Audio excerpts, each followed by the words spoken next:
Welcome back to Choco Zone Podcast. Also, in this very hot summer, the chocolate makers are still working on with their production. Also, in the paradise island of the Indian Ocean, like is the La Réunion, near Madagascar, we have friends that has to tell us their story about Bintu Bar chocolate. The name's guest of this episode is Richard Lauret, owner of Les Cabosses Ailées. This is another story that me and Giuseppe are really happy to host in our podcast so that it is another sample about how the cocoa chocolate can bring happiness and a better future to a lot of people. Hello guys, welcome back to Chocozone Podcast. This time we are with Richard Lauret. We are in the island of Réunion, and Richard is the owner of the Bintu Bar factory, and the brand is Les Cabosses Ailées. Hello Richard, how are you? Hi, Richard. Hi, everybody. Welcome in and you? our podcast. Thank you. Nice to meet you guys. Yes. So first of all, please tell us about island of Réunion, Isle de la Réunion in French. Where is this place? I think it is under the French government. How is the economic there, and which is the most important products of this wonderful, I guess, place? Okay. So yes, as you said, it's a department of France, Île de la Réunion. So we are French, and we we are located between in the Indian Ocean, so between Madagascar and Mauritius. So Mauritius, it's an ex-colony of England, and Réunion Island, it's an ex-colony of France. But now we are a French department. That means we use euro as money, like you guys, and we speak French. Yeah, we of course have a special dialect in our island, which is Creole Réunionnais. We have the same for IT, for example, which is Creole Haïtien, etc. So yeah, it's a beautiful island, a pretty small island. For example, between the south of the island and the north, we have something like 100 kilometers. So it's very, very small. Yes. And the particularity of the island, it's we have two volcanoes. One which is sleeping and the other one which is active. That means every year or every 2 years we have some eruption in this in the south of the island. The second volcano is located in the south of the island. That is something very beautiful to see during the night, where you have the lava and the smoke and everything. It's very, very beautiful to see. And yes, of course, we have a beach. A lot of beach. We have two seasons, winter and summer, and yeah, the temperature, yeah, it's between 20 during the winter to 35, 37 degrees. So you call it winter, but actually it's not winter. No, it's not winter. It's more cold, but it's not winter. We have during the winter we have less rain than during the summer, and during our summer we have some hurricane, thing like that. But yeah. And how many people live on the island? Less than 1 million. I think something like 850,000. And the economic is based on the tourism, or there are other important things? The economic of this place is based on the tourism, no? I think. Yes, but not that much. Tourism, of course, but there is a lot of business. I don't know if I can see like that here. We have a big part of agriculture. We produce a lot of sugarcane. Most of the culture most of the production in La Réunion is the culture of cane. And of course, we import a lot. We import cars, we import a lot of food, we import a lot of things. But there is a lot of things also which is made in Réunion Island, but it is not sufficient for the population. Okay. If you compare us to Mauritius is a very big island based on the tourism, and all the hotel is a kind of motor for the economic there, for the farmers, for everybody. But it's not the same case at La Réunion. Richard, we normally ask to our guests how was their life before turning into a chocolate maker. Okay, so where is your origin as a worker, and how did you get to this? To be honest, I discovered cocoa tree during a gap year between my 4th and my 5 years in engineering, in school engineering in food industry. So I went to Brazil and I worked with farmers in order to improve the quality of the cocoa beans. And the main objective, of course, was to sell the beans for a better price. After that, I spent 1 year in Vietnam in famous Bintu Bar factory. Of course, you know this company, I think. And then I go back to La Réunion when I finish my study in France. And then I worked during 3 years in a brewery, big brewery at La Réunion. So I was quality and food safety manager.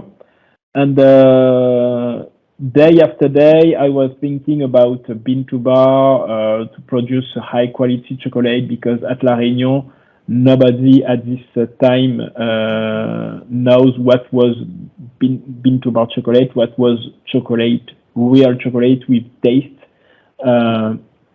And one day I said, okay, I want to open this factory and propose to customer, to a Réunionnais guy, chocolate from beans, good dark chocolate without artificial product inside. So it was I started 2 years ago. So yeah, I started bit by bit, and now I have some different tablet chocolate bars. And how did you learn to make chocolate? So you had told to us that you have been in Brazil, where maybe you have seen better the things about cocoa than in Vietnam at Maru, I think, where they also trade a lot the cocoa and they also make chocolate. But exactly when you convince yourself that you could do your own chocolate by yourself? When I went at Maru factory, I learned everything about how to transform chocolate from beans. I also learned what is very good beans, not in terms of food safety issue, but in terms of quality and what we want to do as a chocolate bar. So why we want to do a 70%, 80%, 100%. So things like that about the process to create chocolate. I learned it in Maru factory. Okay. And yes, at this time for me, Bintu Bar chocolate was the only thing that we can do at La Réunion, because people at La Réunion like dark chocolate, like a very good product, and there was no Bintu Bar factory. So for me, it was a very good opportunity to do it, and yeah. In France, since a few years, has been starting this new Bintu Bar movement. Okay, so France is well known for the commercial chocolate, of course. And in France, people just eat a lot of chocolate, more than in other countries. It's a tradition, okay? It's cultural. But the Bintu Bar, so the small chocolate makers making their own chocolate, it's kind of a new movement. What do you think about this Bintu Bar France? Are you thinking about joining them? What do you think this kind of group could bring to your own experience and skill on making chocolate? So what is funny throughout your question? It's I discovered this association Bintu Bar France throughout FBM, because it was your commercial manager who told me about Bintu Bar France, and I've already discussed with Aurélien, which is the president of Bintu Bar France. And to be honest, I'm very interested about this association. First, because we can exchange good practices. We can, for sure, discuss about beans, about quality, about how to make the best tempering for this origin of beans or another one. So for me, it's something very interesting, because as you say, Bintu Bar movement is a new movement. So for sure, we will have a lot of issue with beans or with anything else, and it's always good to have a group when you can talk about your issue, because if, for example, I have an issue today, I can be sure someone in France had already had this issue, and he can share with me, and we can go further together. So for me, it's a good thing, and I hope I can be part of this of Bintu Bar France. Tell us which is the production you are making, and also which is your best-selling bar. What I do here, it's only 2 ingredients, chocolate bar. So dark chocolate, of course. Can you show us some boxes from your production? Yes, of course. So I have behind me, for example, I have that one, which is 72% of cocoa, and there is only cocoa beans and sugar. So of course I use sugar from La Réunion, and cocoa beans, it's from different origin. Maybe I can talk about the origins of the bean later, but we have some chocolate bars which is conventional, if I can say that like that, and other one which is organic. Okay. And which is the best seller? The best seller is that one. So it's 72% of cacao, but the beans come from Réunion Island. Okay. Yeah. Okay. So what is nice with Réunion Island, we have a lot of microclimate. And we have a special zone where it's always raining, and we have, of course, the sun, etc. So all the conditions for the cocoa tree growing, for the growing of the cocoa tree. Sorry. And there is not a lot of, but there is some farmers at La Réunion which is starting to make to cultivate cocoa tree. And last year I can get something like 300 kilos of pods, and I do my own fermentation step, drying step, and the bar. The original 3-2 bar. Yeah, original 3-2 bar. So I did something like 600 bars last year. It was during December, and all the bars was selling in 2 weeks. Into 2 weeks. Oh wow! Yeah. But Réunion people like when it comes from Réunion earth, Yeah. Chauvin in France. Yeah, they are proud. They are proud of their. Right, and the other one, the last one, it's the 80 80% of cocoa, and the cocoa beans come from Madagascar, and that chocolate bars has how can I say, a red fruit profile, which is very interesting. I see. So you do not have the, how can I say, the bad part of the acidity, but you have this astringency, a little bitterness, and this particular acidity of the red fruit inside it. Richard, how do you find the farmers or the origins outside from your island? You work directly with the farmers, or you have some dealers, some partners? Yes, of course. So for Madagascar, I go there. It's not very expensive from La Réunion to Madagascar, and I work directly with the farmers. Of course, I have a friend of mine which takes the transport part to export the beans from Diego, which is the north of Madagascar, to La Réunion. But I try to work as much as I can directly with farmers, because Madagascar is a very poor island, and the paradox, I don't know if I can say that like that. The paradox is they produce a very good quality of beans.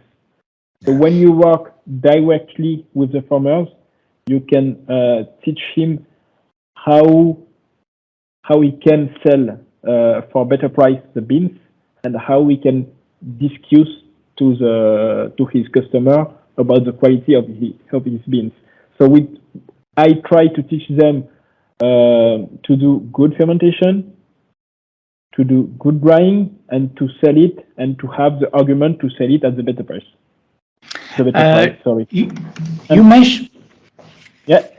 You mentioned a couple of times sugar, okay? And in our podcast, we normally talk about the origin, the cocoa beans, the features of the beans. But I think that can you explain to us something more about the other part of the two-ingredient chocolate, so the sugar? Because you have right there in a small place, I guess you are more interesting also in that part of the chocolate. How do you choose? It's always the same sugar, or are you choosing the sugar because of the recipe, different percentage of cocoa? So it's a very, very good question. Okay. For all our bars, currently I use the same sugar. So it's a brown crystallized sugar. It's not refined sugar.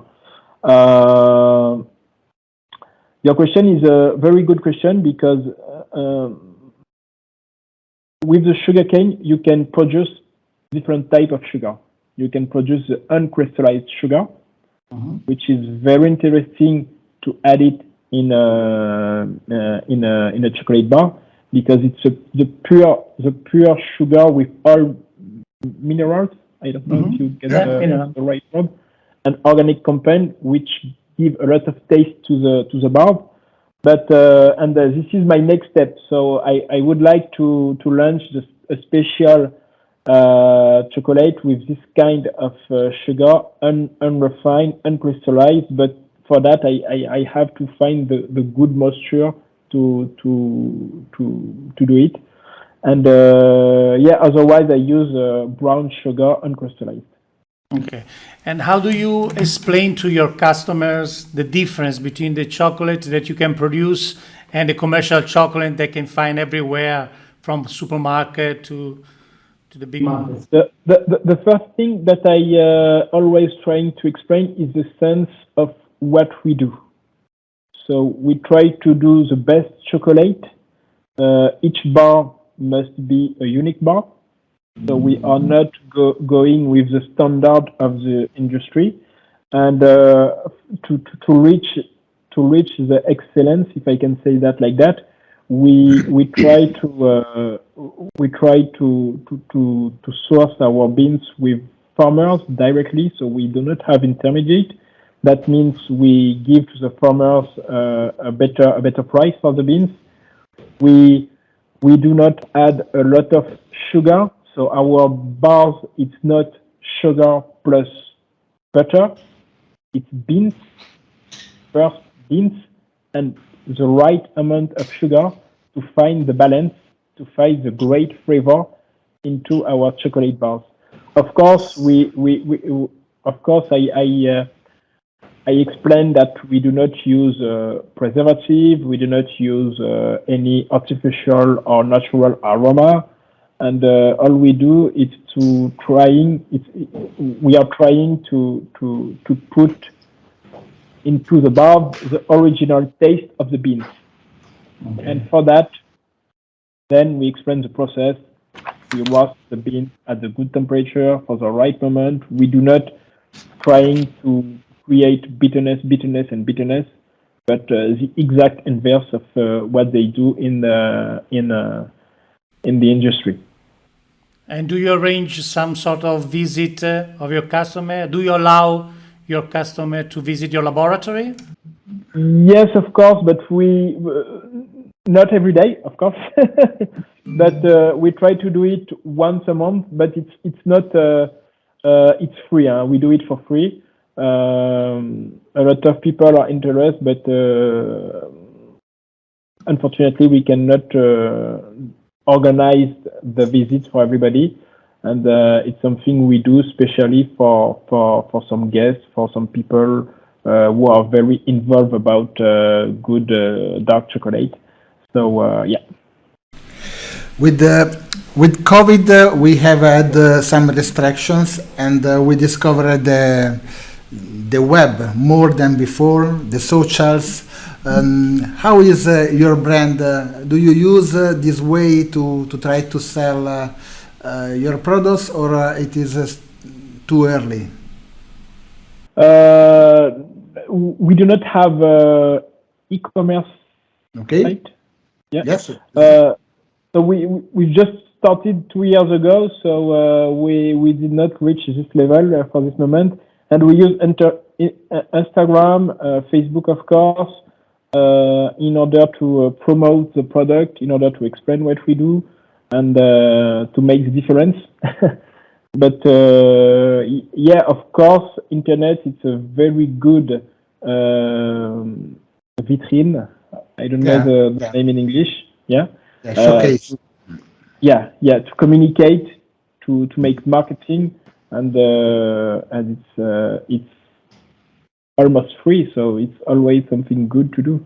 And of course, with COVID, it's something very interesting now to talk about your product on this kind of network. Yeah. You mentioned before that you have a direct relationship with the cocoa farmers.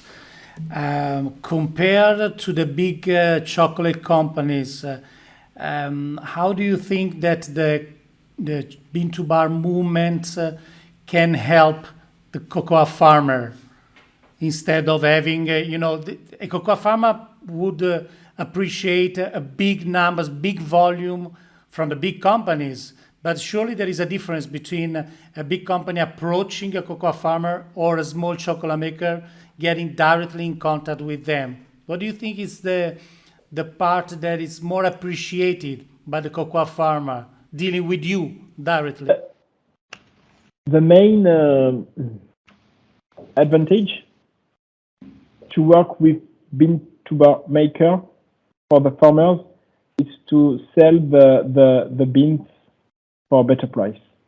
For me, this is the very key point, because in the big market, they always want more for less price.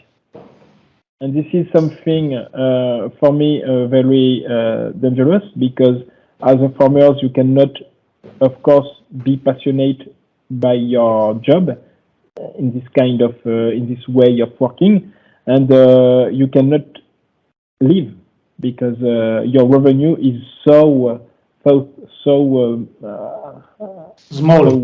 So small. Yes, thank you.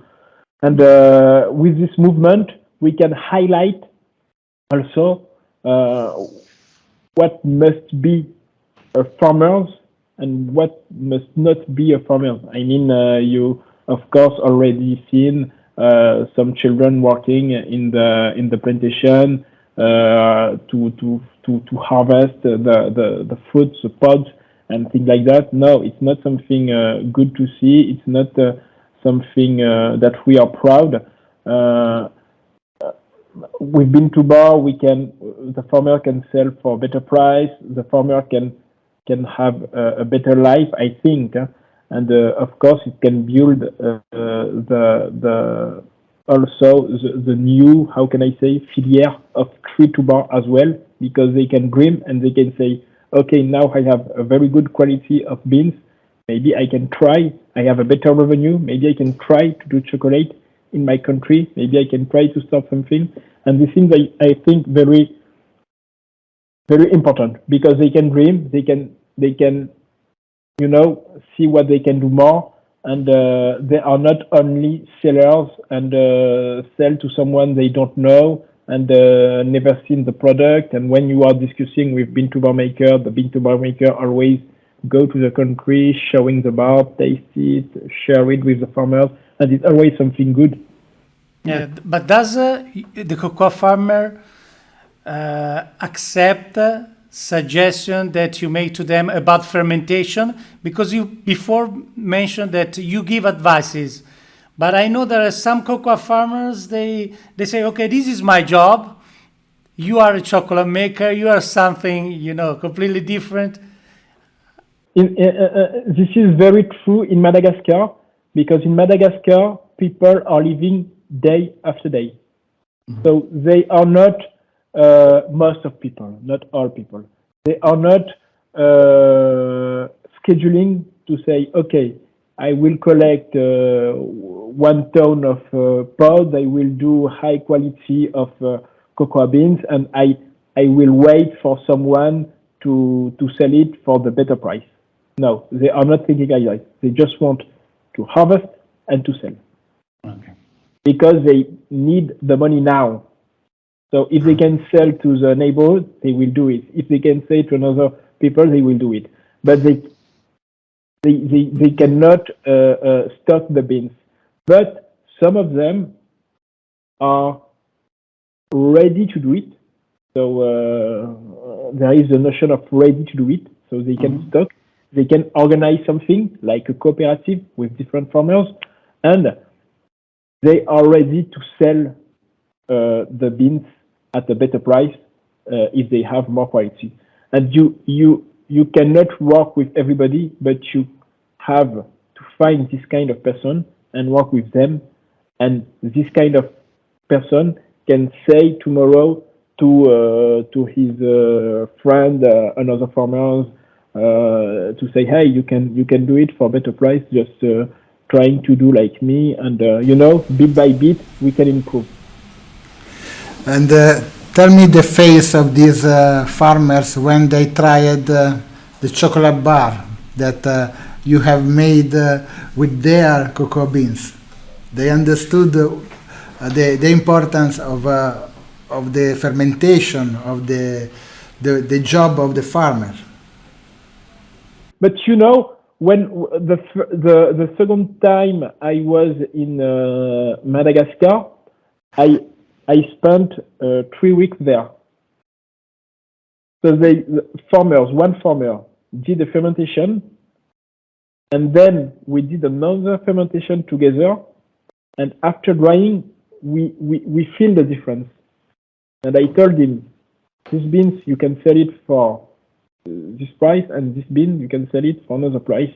And you don't need to have the chocolate bars, because if the fermentation is right and if your drying is okay, you can smell a much better flavor than a bad fermentation and a bad drying step. So of course they are happy, but they are not happy to do more. They are happy to see a good project. Yeah. To have the, how can I say, to see the Bintu Bar maker, but also to share something. with the Bintu Bar maker. To be a part of a bigger project. Exactly. Yeah. We are not only customer and supplier. We are partner and we are growing together. This is the difference. Yeah. Because with the big market, you do not see the producer of chocolate. Which is your main market? Can you sell abroad or just locally? And do you sell also in France or not? In Europe or not? Not yet. Okay. I've already sent some chocolate to Mayotte. Do you know Mayotte? Yes. Okay. There is another Bintu Bar maker there. Yeah, we have also their customers. Yes, that's true. The world is little with the Bintu Bar, it's still little, and we are quite everywhere. I sent some chocolate once in Mayotte, but otherwise is 100% locally. So I am not. I do not sell my chocolate in the factory. So I sell my chocolate in a small market. I don't know what is the name. Fine épicerie. Fine. Daily. Do you know Daily? No. Okay. So small market when you can find a very good product. So Okay. I sell my chocolate in this kind of small market, and they resell to the customer. So I do not sell directly to the consumer. But the average consumer there, does eat chocolate or is just a seasonal food like in Europe or in some countries of Europe? Is the average consumer, does he like chocolate? I mean, eats chocolate in any part of the year, any time of the year, or is a seasonal food like in Italy, for example? We stop eating chocolate, we start ice cream, then we stop ice cream and start chocolate. Every time of the year. They eat chocolate because we have only 2 seasons. It's like we have the same we have the same thing with the ice. So creamy ice. No, we just have a peak season during December, which is summer at la summer season at La Réunion, because of December gift. You have to offer a lot of things to everybody. So but we do not have a very big season and a blank season. It's always the same thing. How much important is technology in your job during the process from the bean to get to the chocolate? Do you think there is a part of the process that is more important of other parts? I'm always saying with bad beans I cannot do good chocolate. Okay. So the key is beans, of course, the raw materials. So fermentation is fundamental. Fermentation, yeah, and the drying, of course. But roasting, conching, and tempering are very key point, because when you do chocolate without preservative, without aroma added, so you cannot. How can I say?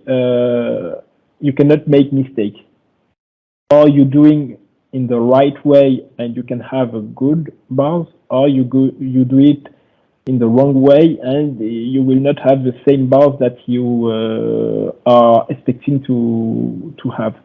So roasting, conching, roasting for the taste, conching for the finest, and tempering also for the fineness and for the looking. To have a great bar.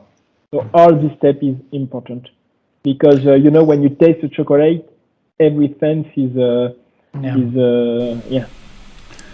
Have you never thought to add some cocoa butter to create, for example, coverture for fruits, for other kind of products with chocolate, or still not? No, still not. What we did, 2 months ago, it's how do you say chocolat au lait, milk chocolate with vanilla, but vanilla from Réunion Island. So it was asking from a customer, and this is the only time when we added some butter to get the right option. Yeah. Yes, fluidity. Fluidity, exactly. So, Richard, we have quite finished our episode, and always in Chocozone, the last question is the same. How do you see your company in 2030, and how do you see the Bintu Bar movement in the part of the world where you live, where you work? It is an opportunity to see growing or not? Yes, of course. At La Réunion, I can only speak about my island, of course. I think Bintu Bar can grow better than now because we have the new generation. The new generation want to eat some good product, healthy. They want to have some taste, but no artificial or natural aroma added. They want something, how can I say, very close from the earth. So I think Bintu Bar can respond to such criteria. And of course, at La Réunion, we have a lot of products that can grow cocoa. So I think we will continue with farmers to produce more cocoa. We can add a lot of spicy. We can add vanilla, curcuma, ginger, all this thing we have at La Réunion. And for me, Bintu Bar movement at La Réunion can be something which high quality of cocoa from different regions in the world, and also some raw materials from La Réunion as vanilla, ginger, etc., etc. Yeah.